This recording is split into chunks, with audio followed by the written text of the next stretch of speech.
Be warned that once you pick up a refreshingly cold drink from McDonald's and people see just how refreshingly cold that drink from McDonald's is, you may create drink envy. Because there are drinks, then there are drinks from McDonald's. For a morning brew that really creates a stir, get any size iced coffee, including caramel and French vanilla, for just 99 cents before 11 a.m. Price and participation may vary, cannot be combined with any other offer or combo meal. Ba-da-ba-ba-ba.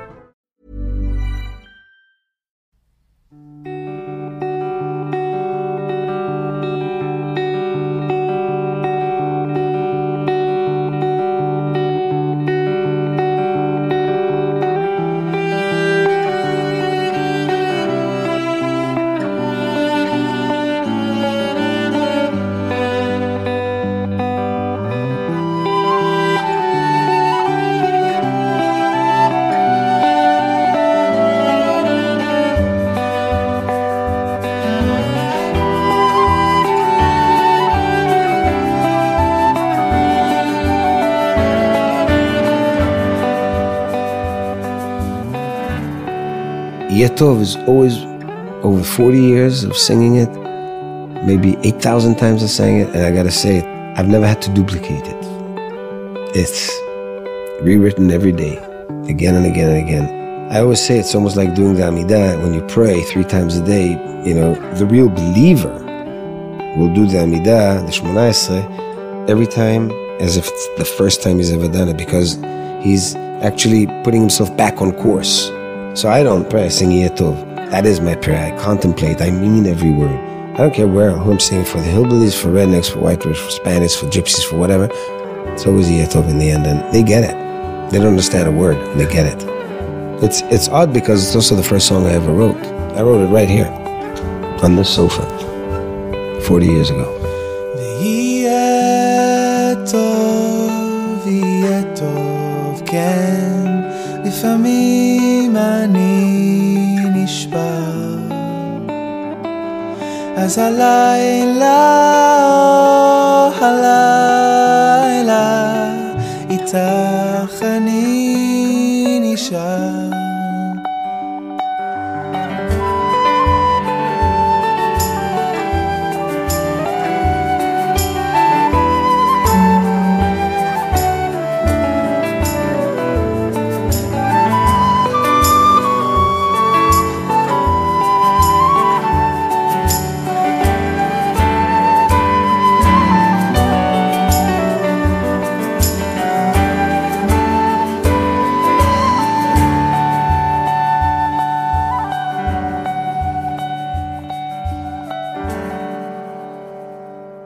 Let's face it, when it comes to Israel, everything is complicated.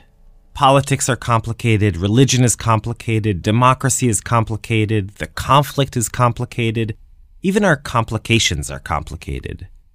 These are the things that take us out to the street, that make us shout and cry, that fill us with hope and just as often plunge us into utter despair. But Israel's now 70. And well, my mom always told me that there's a time and a place for everything. And a 70th birthday party, it's most definitely not the time or the place for shouting and yelling. So over the past few months, we set off in search of a unicorn, an island within Israeli society that somehow escapes complexity. Sports wasn't it, neither was food or history. We circled through ethnic groups, religious traditions, high-tech innovations, people who were all born on Independence Day 1948, and even folks called Israeli. But somehow all those directions led us straight to arguments and battles and wars. Till one day, we found it. The much-coveted unicorn. The island of Israeliness that brings us together more than it divides us. Music.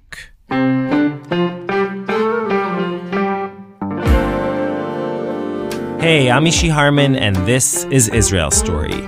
Israel Story is brought to you by PRX and is produced together with Tablet Magazine.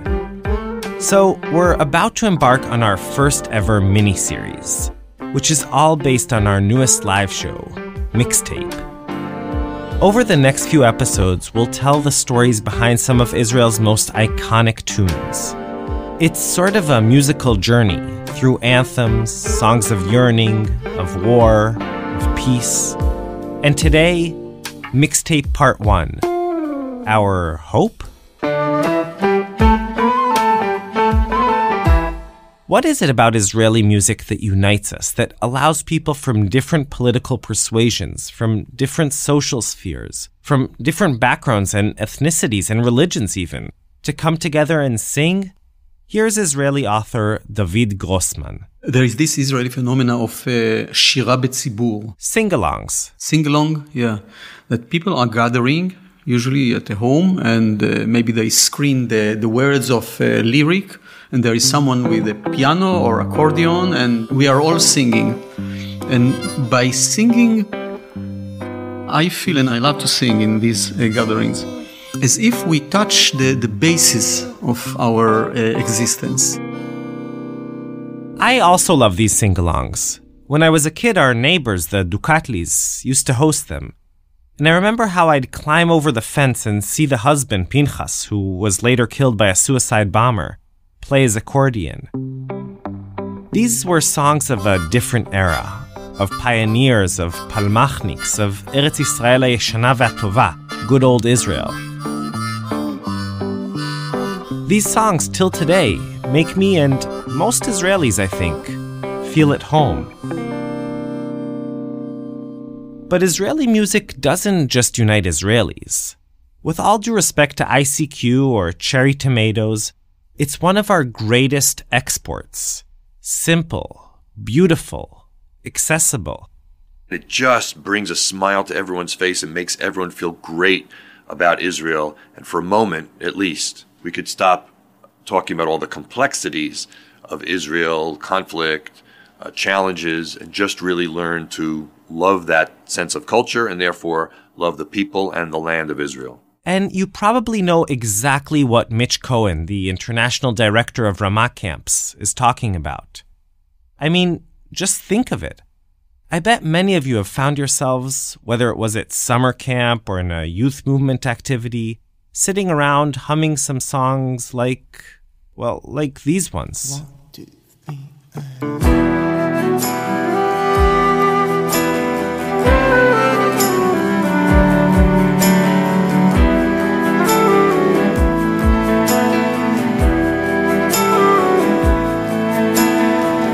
אני ואתה נשנה את העולם, אני ואתה אז יבואו כבר כולם, אמרו את זה קודם לפניי ולא משנה, אני ואתה נשנה את העולם.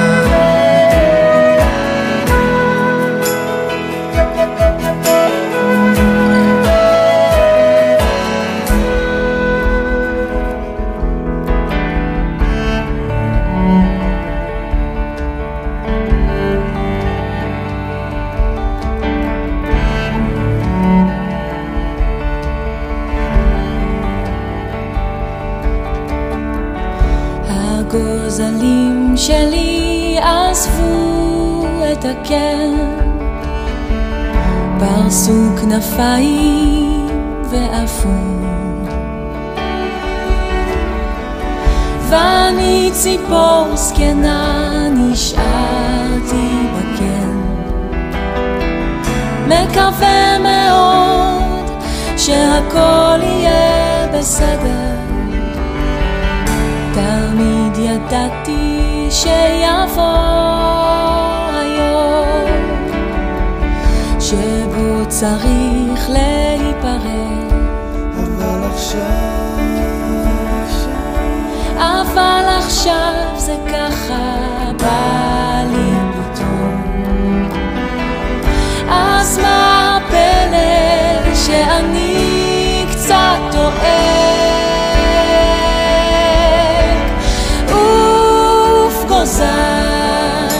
חתוך את השמיים, טוס לאן לך, רק אל תשכח, יש נשר בשמיים כולך, רק אל תשכח, יש נשר בשמיים כולך, כולך.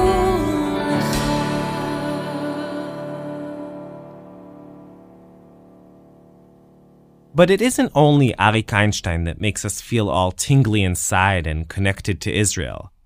There are other artists who have written songs that made it into the pantheon of Israeli music classics. One of them, a song that I grew up singing, actually started its life in English, far away from all the hustle and bustle of Israel. The original name of it is The End of the Beginning, because I wrote it in English originally. Really? Yeah. That's David Broza, who we heard talking about Yeh Tov at the very beginning of the episode. Wrote it in a little town on the most northeastern tip of the United States, right under the border of Canada in a place called Eastport, Maine. The year was 1990. Just before the Gulf War. And David, one of Israel's most celebrated musicians, was in a funk.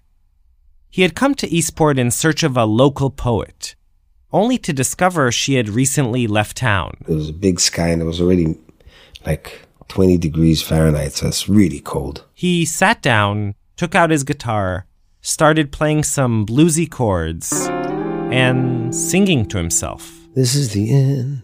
I was really down. The end of the beginning, and I'm changing with the winds of time. I was like, felt like, okay, this is the end. A few months later, the Gulf War began. Israel was bombarded by dozens of Iraqi Scud missiles, and people constantly had to rush to the nearby miklat, the shelter, in the middle of the night. David, he was living in New Jersey at the time, far away from all the balagan. But one of his good friends, a guy called Meir Ariel, was back in Tel Aviv where most of the Scuds were falling. Meir was also a very famous Israeli singer-songwriter. Remember his name, we're going to meet him again next episode. Anyway, all the stress and tension of war, it was too much for Meir. He couldn't stand the Scud and the threats and the gas masks. So Meir and his wife Tirza packed up their kids and took refuge with David in the Garden State. So he came over and his son Shachar heard me play this song to my son. He said, well, what is that? I said, nothing. He said, oh, my dad should look at it. So Meir took it and went to a quiet corner. It was actually the only corner was in the bathroom. Sat there for 20 minutes and came out with Mitachat HaShamayim. When David released a clip of the song from a sunrise performance in Masada, it became an instant hit. באנו לחיים מתחת השמיים, שניים כמו זוג עיניים, יש לנו זמן מתחת השמיים, בינתיים אנו עוד כאן. It just went crazy, and it became an iconic song in my career. Before you had social media, it had a viral effect, and everybody went crazy. Did this surprise you? Everything surprises me. It didn't take long before Israelis brought Mitachat LaShamayim, Under the Sky, all over the world. I can hear my songs being sung in Melbourne, Australia, or in Curitiba, Brazil, or in Brussels, and faraway villages, and wherever places the people are, and India, Philippines, amazing. It's beautiful. With its universal message of love and togetherness, Mitachat LaShamayim quickly became a modern-day Israeli anthem. It's not about Zionism, it's not about politics, it's not about, you gotta sing in Hebrew because you gotta be part of the Israel story. It's just a cool song. I don't preach it. I don't like to preach. And I don't like to tell people how things should be. I will do it, and if you watch me, you will know how to do it. And then you can follow, if you like it. And if you don't, Do it your own way. יש לנו זמן. So today, in honor of Israel's 70th birthday, we wanted to bring you a few tension-free episodes, during which you can all just sit down in your chairs, relax, and revel in the cozy warmth that is Israeli music. Ah, the sizzle of McDonald's sausage. It's enough to make you crave your favorite breakfasts. Enough to head over to McDonald's.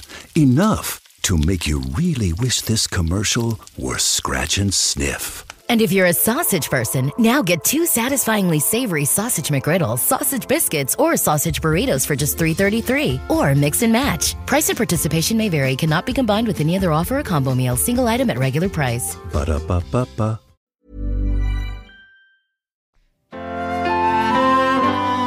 Act 1, Hatikva. Here's Zev Levi.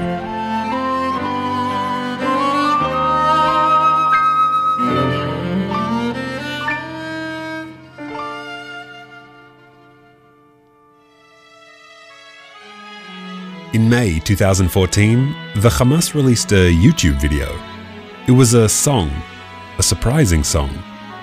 The Israeli national anthem, Hatikva. והציונים נבנה משעבר וכבר הוא מומס ואין לו תקווה. Why would Israel's sworn enemy, an organization that calls for the destruction of the Zionist entity, spend money producing their version of Israel's ceremonial tune? Like you burn the flag in your demonstration, you can burn the anthem too. That's musicologist Edwin Serosi, who has spent a lot of time researching Hatikva and its significance. So singing the anthem is saying, I belong to this nation symbolically. A few bars of music and text, and you have the state. You don't need more than that. Today, Hatikva and Israel are basically synonymous. They go hand in hand like pitta and hummus. But it wasn't always like that.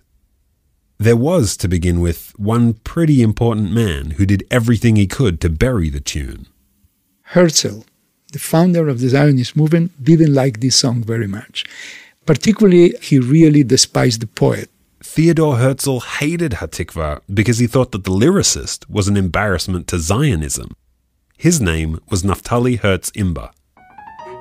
He was a very colorful personality, the archetype of the poet, never had a job, never could maintain a job, drunk all the time, living at the expense of others. Imber was born in Galicia, modern-day Ukraine, in 1856.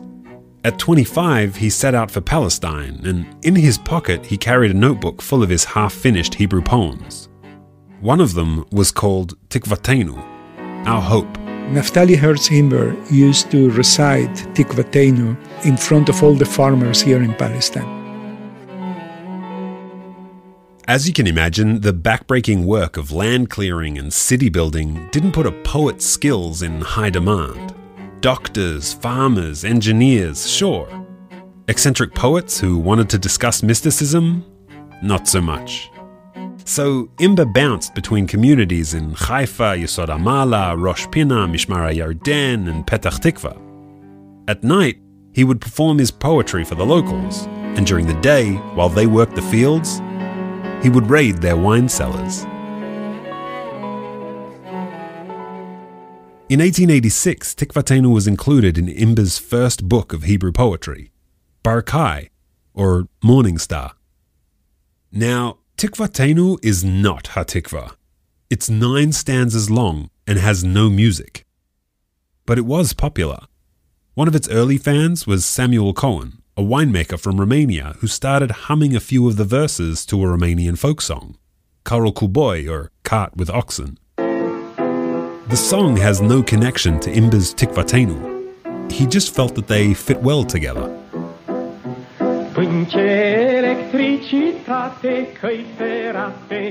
he sings that for his friends. And somehow people like it.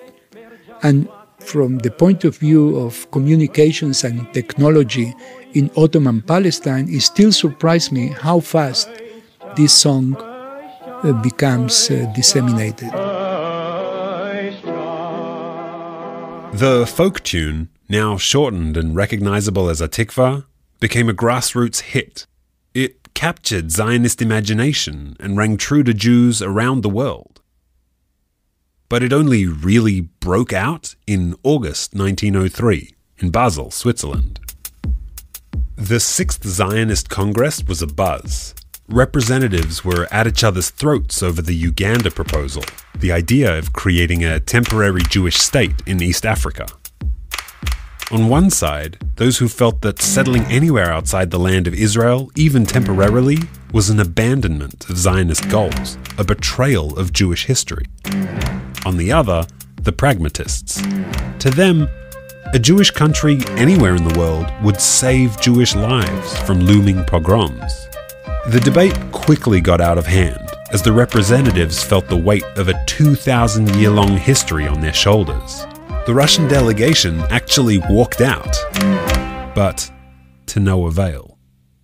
The Uganda proposal passed, 295 in favour to 178 against.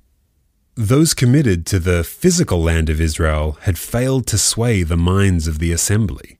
So in a last, anguished stand, they rose to sway their hearts. They got up and they sing Hatikva.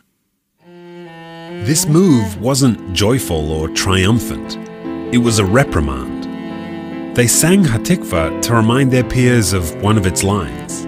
Ayin Letzion Sophia. The eye looks towards Zion. And by doing so, a Hebrew poem penned by a misfit and stuck to a random Romanian tune became the unlikely political anthem of a country that didn't yet exist.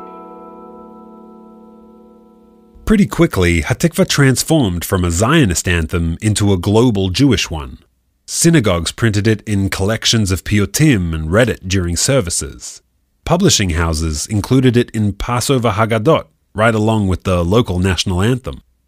In 1945, a BBC reporter witnessed the liberation of the Bergen-Belsen concentration camp.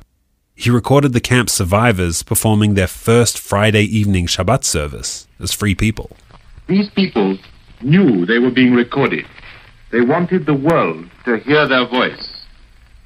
They made a tremendous effort, which quite exhausted them. Listen.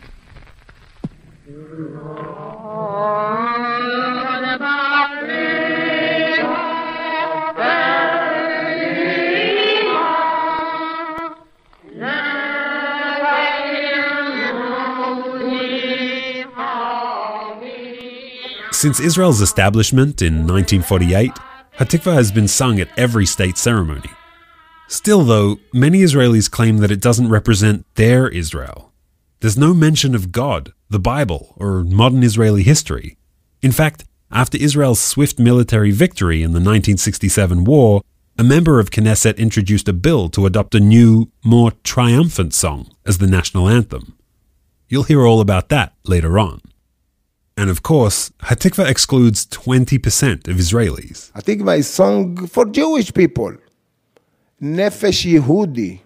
Nefesh Yehudi. Ani lo Nefesh Yehudi. I am Arab. Ani Nefesh Arab Nefesh. Meet Rifat Turk, the Israeli Colin Kaepernick. Rifat was born in Jaffa in 1954 and still lives in his old neighborhood.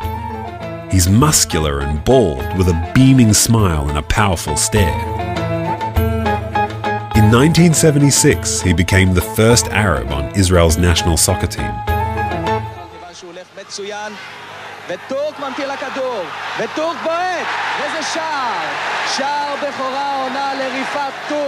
I'm from Jaffa, go to the Olympic Games with the national team. זה היה משהו מיוחד. It's big, special. On the pitch, at the start of his first international game, Hatikva rang out through the loudspeakers. But unlike his vocal teammates, Rifat stood silently. I don't sing Hatikva. It's not for me. Don't get him wrong. Rifat was overjoyed to represent his country. It's just that while Herzl had an issue with Hatikva's lyricist, Rifat's issue was with the lyrics. אם בהמנון היה כתוב מילים של אהבה ושל להתחשב גם בי, אני בשמחה הייתי שר את זה. If the anthem's lyrics were about love and consideration of people like me, he says, I'd happily sing it. But some saw his silence as an attack on Israel itself. He told us a few stories of playing for Hapoel Tel Aviv against Jerusalem rivals Beitar Yerushalayim. I kill you, go play in the Syria, go Lebanon, go play with Arafat. It is very, very, very difficult. But every game, sometime I go home, I'm crying. Why? What are you doing? I play football. I'm not kill people. I'm not make something bad or just I come to play. Though the Jerusalem Club has repeatedly denounced such hooliganism, Abbas Suwan knows exactly what Rifat means. He also played for the Israeli national team from 2004 to 2006. All the Arab players don't say the thing. Nobody.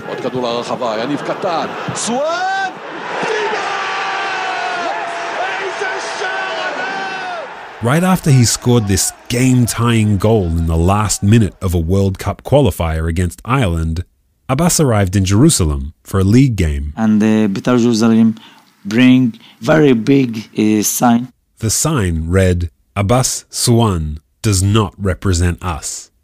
And that's really what Hatikva struggles have always been about. Representation. Herzl was a Zionist who thought the song didn't represent Zionism. Rifat Turk and Abbas Suwan are Israelis who think the song doesn't represent Israel, and they all faced widespread opposition. In a 1901 letter to Herzl, Imber expressed his delight at the growing popularity of his song. Although the Zionists treated me ill, he wrote, I am still a Zionist, and am happy to see my dreams realized. So, in the end, both Herzl and Imber were vindicated. Herzl was right about Imber, who in 1909 died penniless of chronic alcoholism in New York. And Imber, the eccentric poet, was indeed immortalized, together with his Hatikva. But Sarosi, the anthem expert, told us it might just be Rifat and Abbas who'll have the final say. If you ask me if Hatikva will be the anthem of Israel forever, ever, I cannot tell you a certain answer. May change.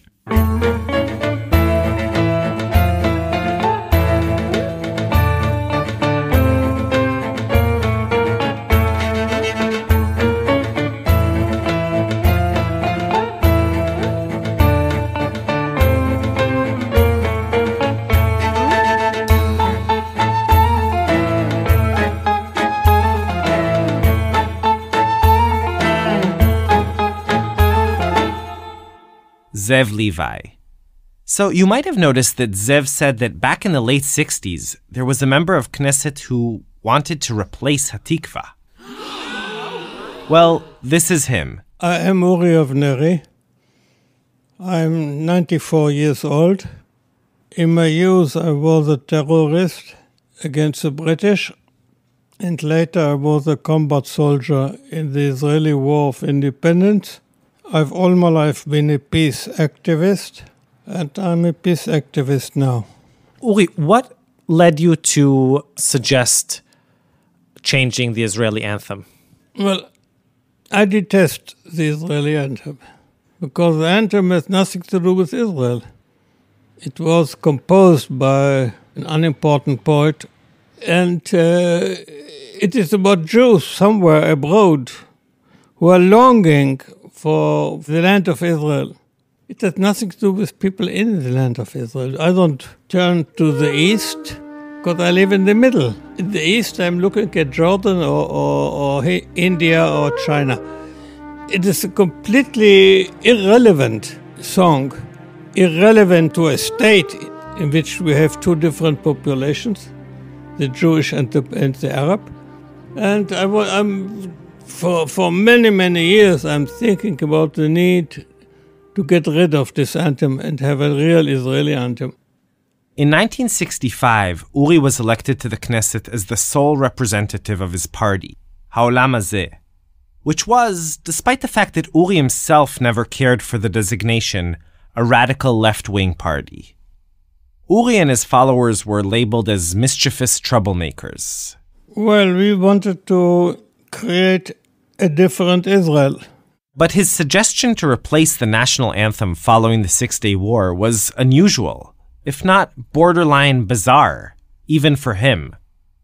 What was even more of a shocker, both then and today really, was the song he proposed as Hatikva's replacement.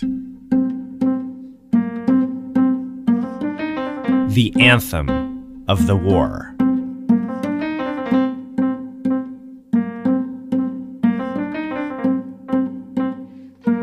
We're going to tell you the story of that song next time. Till then, you can catch up on all our past episodes in both English and Hebrew on our site, on iTunes, and on any of the other main podcast platforms. Also, if you really want to help us grow and reach new listeners, please spread the word. Share your favorite episodes and stories on social media, tell your friends, your family, and sign them up to our feed.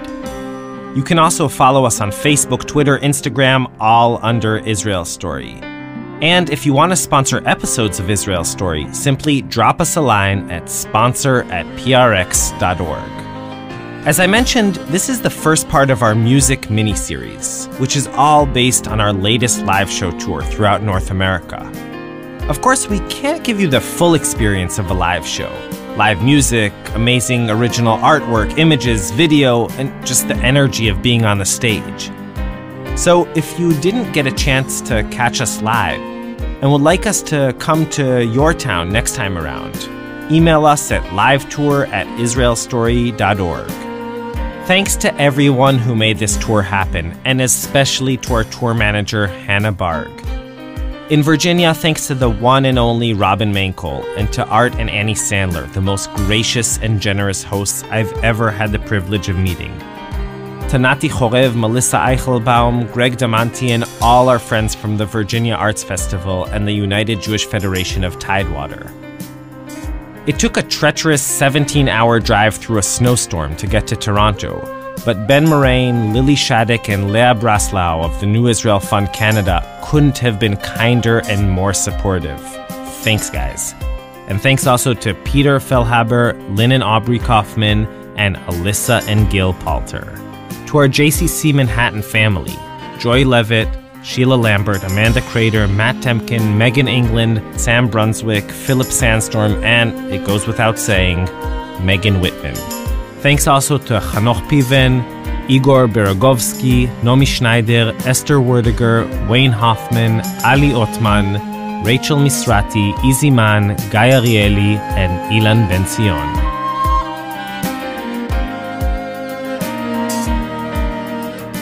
This episode was recorded by Russell Castiglione and Josh Peel at the Dubway Studios in New York. 1, 2, hey, huh. And our favorite Sela Weisblum mixed it all up.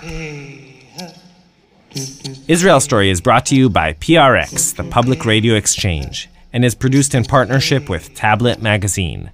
Our staff includes Yochai Meital, Shai Satran, Maya Kosover, Roy Gilron, Zev Levi, Ari Wenig, Hannah Barg, Rotem Tzin, Judah Kaufman, and Abby Nushatz. Dotan Mushanov and Ari Wenig, together with Ruth Danon, Eden Jamshid, and Ronnie Wagner-Schmidt, are the Mixtape Band, whose music will accompany this entire mini-series.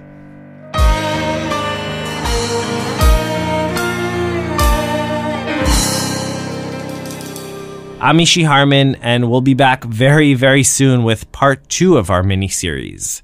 So till then, shalom shalom, and yalla bye. This gramophone, Atikva, par Monsieur Cohen.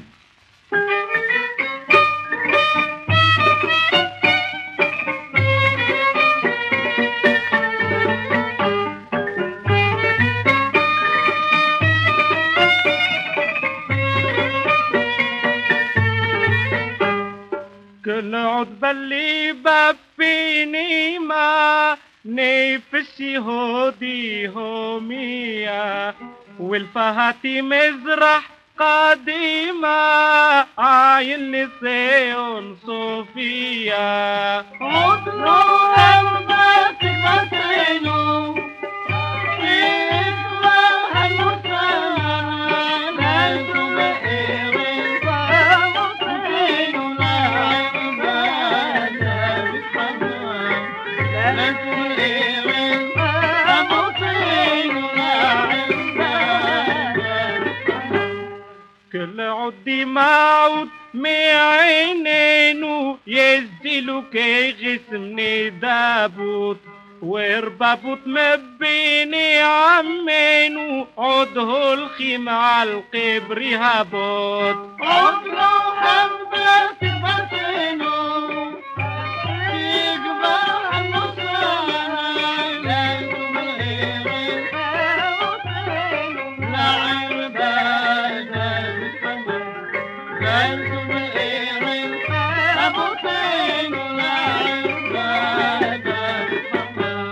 كل عود حومت ما حمدينو لعينينو مفاعد وعلى حربان مقداشينو عينا حتعط دماعات عطلو أمسك فتينو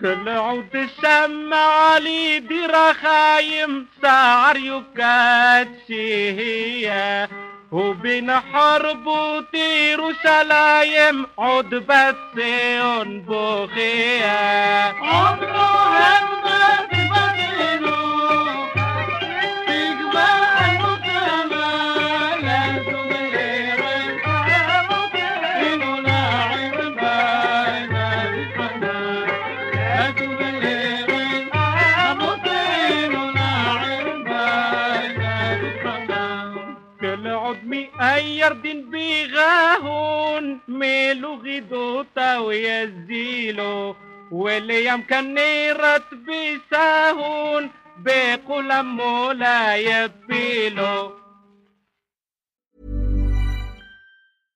Be warned that once you pick up a refreshingly cold drink from McDonald's and people see just how refreshingly cold that drink from McDonald's is, you may create drink envy. Because there are drinks, then there are drinks from McDonald's. For a morning brew that really creates a stir, get any size iced coffee, including caramel and French vanilla, for just 99 cents before 11 a.m. Price and participation may vary, cannot be combined with any other offer or combo meal. Ba-da-ba-ba-ba.